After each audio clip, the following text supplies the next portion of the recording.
Coming up next, a legendary singer-songwriter tells us the story of a song from the 70s.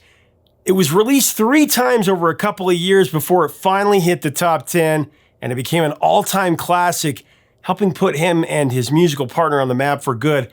And I think it all came from this artist getting stood up by a beautiful woman on New Year's Eve. He may owe his entire career to that rejection. You'll find out about it in our exclusive interview coming up next on Professor of Rock. Hey, music junkies, Professor of Rock, always here to celebrate the greatest artists and the greatest songs of all time. You know, if you want to be a part of the ultimate love letter to the best music of the rock and roll era, make sure to subscribe below right now. Click that big red button, check the bell, all that good stuff. And you can even become a producer, honorary producer on our Patreon. We give you more content that helps us keep doing interviews. Daryl Hall and John Oates had a chance meeting in 1967. I'll let John Oates tell you the rest. But they were in rival bands and they decided to join forces, and it would be the beginning of the most successful duo of the rock and roll era. 29 top 40 hits, including 6 number 1 hits on the Hot 100.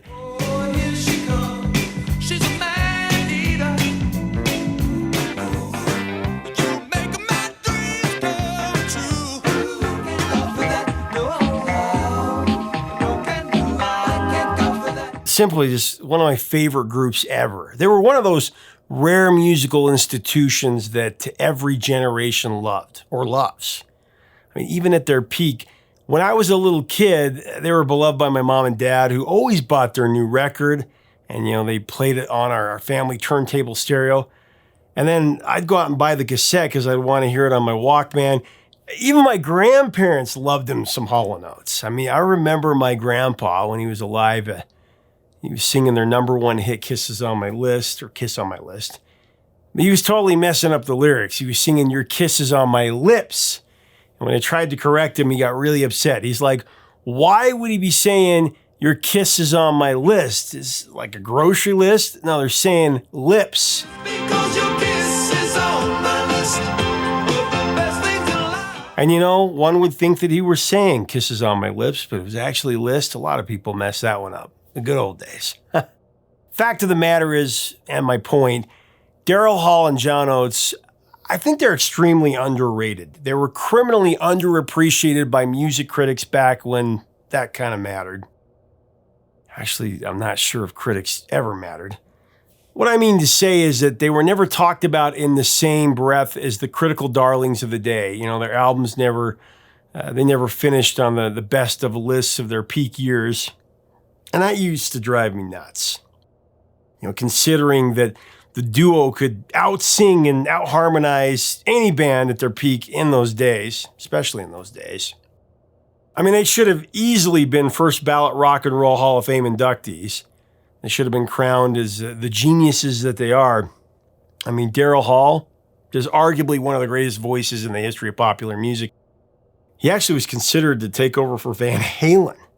I mean, just go watch the recording session for the original We Are the World, where the best of the best are gathered in the room for a few hours with Quincy Jones, the king, conducting. And if you listen carefully, there are about 5 or 6 knockout punches in that song out of the numerous singers that were there. The game-changing moments, of course, belong to Ray Charles and Steve Perry and Daryl Hall, amongst a few other standouts. And that's really saying something, since the who's who of American music were in attendance there. I mean, Stevie Wonder was there, and Springsteen and Billy Joel and Tina Turner and Smokey Robinson.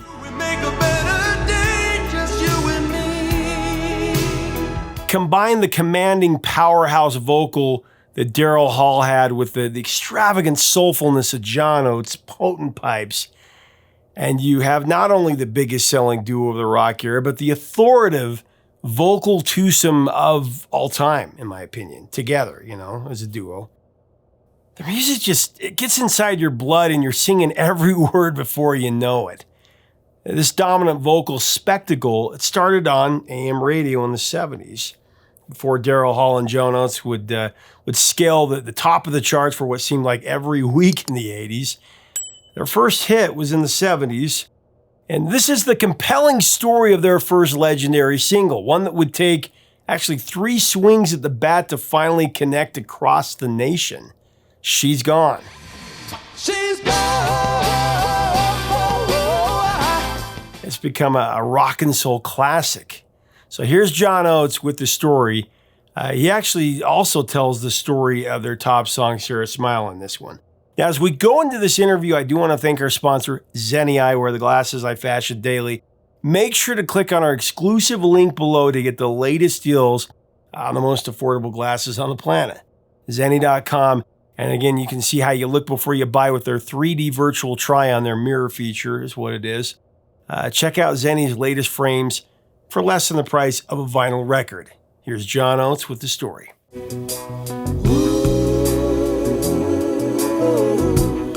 We were both going to Temple University, but we both had individual bands. He had a group called the Temp Tones, and I had a group called the Masters. And individually, we both had singles out at the same time being played on Philadelphia radio. So we were invited to go to a record hop that was held by a local DJ. It was Daryl's group, my group, and a guy named Howard Tate, who had a single called Look at Granny Run Run, and the Five Stair Steps from Chicago. And we were all kind of mingling around backstage and supposed to go lip sync our singles, so to speak, because that's what we did in those days. And a big gang fight broke out, and that's when we jumped into the elevator and kind of made our escape down to the street level. So, yes, we were at Temple, but we weren't in a Temple University elevator, let's put it that way. It took you guys about 2 years after that to officially team up together, and then I want to jump into just one of the greatest, most soulful songs ever in She's Gone. I better learn how to face she's gone and she's gone. It talks about, of course, in your book, but in late December 1972, you were early in the morning at an all-night restaurant, the Pink Teacup, right? The Pink Teacup. You must have read the book, man. Oh, yeah. That's good. And you met an interesting girl. Tell me about that. Well, New York, even though it's known as the city that never sleeps, in the 70s and 60s and 70s, it wasn't quite that open all night, so to speak. Pink Teacup was one of those places downtown in Greenwich Village that was open all night. And so if you wanted a late night bite to eat, it was one of those places you could hit on Bleecker Street. And I was hitting the downtown clubs. I was going to all the various music venues and just loved being downtown. Daryl and I had moved together and were sharing an apartment uptown on the east side. And we never felt that comfortable living up there. It was a little sterile. It wasn't, kind of dug the downtown life,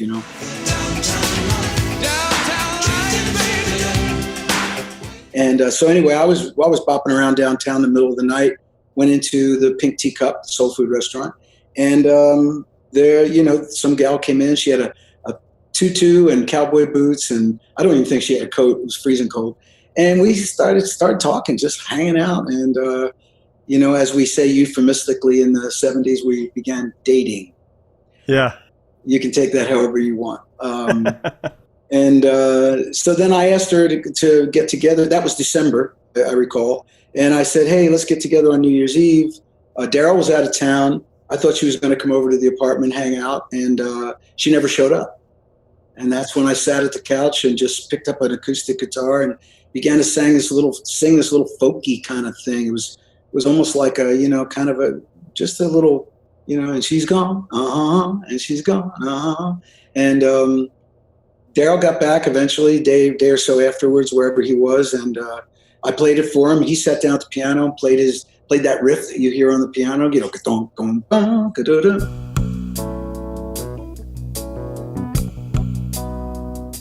and we wrote the song. I mean, we literally wrote it in an hour and a half, probably. What's interesting about that song is that it went to number 60 at first, and it took a few years before it was a hit. And you guys had to know that you had something special there. And I've always been curious. You guys had so many ups and downs, including this one. What were you feeling at that moment? Because you had to know it was a hit, and then it goes to number 60. What were your thoughts at that point? The Abandoned Luncheonette album, of which She's Gone was a part of, we knew that was a good album. We were very satisfied and creatively satisfied. Working with Arif Mardin in the legendary Atlantic Studios with these incredible musicians he surrounded us with, his great string arrangements, all that stuff. We were very proud of that record. We knew it was a good record. She's Gone always stood out as the kind of the standout track, so to speak.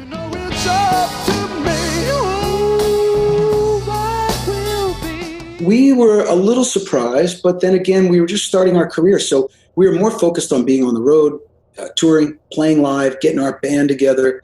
So there was a lot going on. And shortly after we released it, and as you said, it didn't do that well initially commercially, it was known as a turntable hit in college campuses around the country, in various places, in the oddest pockets of places. I mean, little towns in Louisiana, Pacific Northwest, Portland and Seattle area, Florida, Georgia. All of a sudden, it began to take on. We began to sense this momentum. She's gone. And shortly thereafter, a group called Tavares cut "She's Gone," and they had a number one R&B record.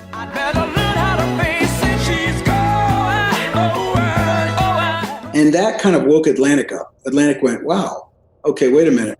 So they re-released our version again, and it did, I believe, go into the top 20 on the second release.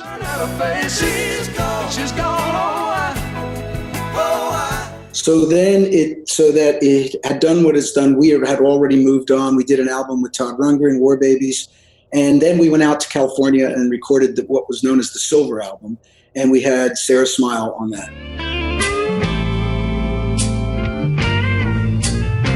When Sara Smile came out and became a hit, Atlantic once again said, we still believe in She's Gone, released it a third time, and that's when it went into the top 5. And I believe it peaked at 2 or 3, I'm not sure. But nevertheless, it became a hit on the coattails of Sara Smile. Sara Smile, smile. I love everybody's high on consolation. What a great opening line. Everybody's high on consolation. Yeah, it's a pretty good opening one. Yeah. I'd like to come up with another one that good one of these days. No kidding. Well, Al Wilson, as I understand it, recorded it. They didn't release it, but then also Lou Rawls had a version as well. Yeah, Lou Rawls did it with Gamble and Huff. That must have been a compliment. The thing is, we kind of came up with Gamble and Huff in Philadelphia. Gamble and Huff in the late 60s were not the Gamble and Huff of legend of today. They were just starting out. They had a couple hits. I mean, a couple regional hits with Barbara Mason and things like that. And they were just kind of getting started. And then they, of course, became, the Sound of Philadelphia with Tommy Bell. And Mrs. Jones. I'll be there. I'll be around. And all that. So we kind of were contemporaries of those guys, and they always loved our music. And there was a time when Daryl and I thought maybe we would even work with Gamble and Huff and become part of their team. But we thought it would be better for us to move to New York and carve out our own, path. Well, let's talk about the smooth and soulful Sara Smile. Of course, first top 10 hit, went to number 4. Oh, Sarah, please, Sarah, please. I understand that you got a call from Tommy Mottola, and who said that the DJ Lynn Tolliver at WIMO was spinning it and getting some good response. At that point, it was an album cut. It was not planned to be a single. And tell me about that, because he said, I think we might have our first top 40 hit, and you had written in your journal, I don't know. So tell me about that, about Sara Smile. Well, we had gone to England for the first time. We went outside the country for the first time, so that was a big deal. And to our great surprise, when we got to England, we were a cult band. We had a cult following and kind of an underground cult following, and it was amazing because we were playing small venues in the United States at the time. Went to London and we played this place called the New Victoria Theatre, which was a good-sized theater, and we sold it out, and the crowd went nuts. And it was during that time that we got this call that Lynn Tolliver, the DJ in Ohio, had been spinning Sara Smile, and as they used to say in the old radio parlance, the phones lit up. He was getting requests for this song. And so RCA said, okay, maybe we have something here. Now, we had released two singles prior to that on the Silver album. They both went into the top 20 or 30. But they didn't really connect that big. And so they went with Sara Smile. They resurfaced it as a single. And of course, you know the rest. So that was one of those things where it really happened. The fans really brought that song to the world. What do you remember about recording it that stands out? That's kind of a Daryl thing. I mean, that was his idea. It was his girlfriend that he was writing it about. I co-wrote the lyrics with him. But, he had the concept. He had the vision for that song. And so we did that in a very, if you listen to the Silver album, you listen to it, it's a very straightforward record. It's really good players, not a lot of instrumentation, some nice string arrangements, so it was honest. And I think that's that's the thing about that song. It's the purity of the simple idea that resonates with people, and obviously a well-written song.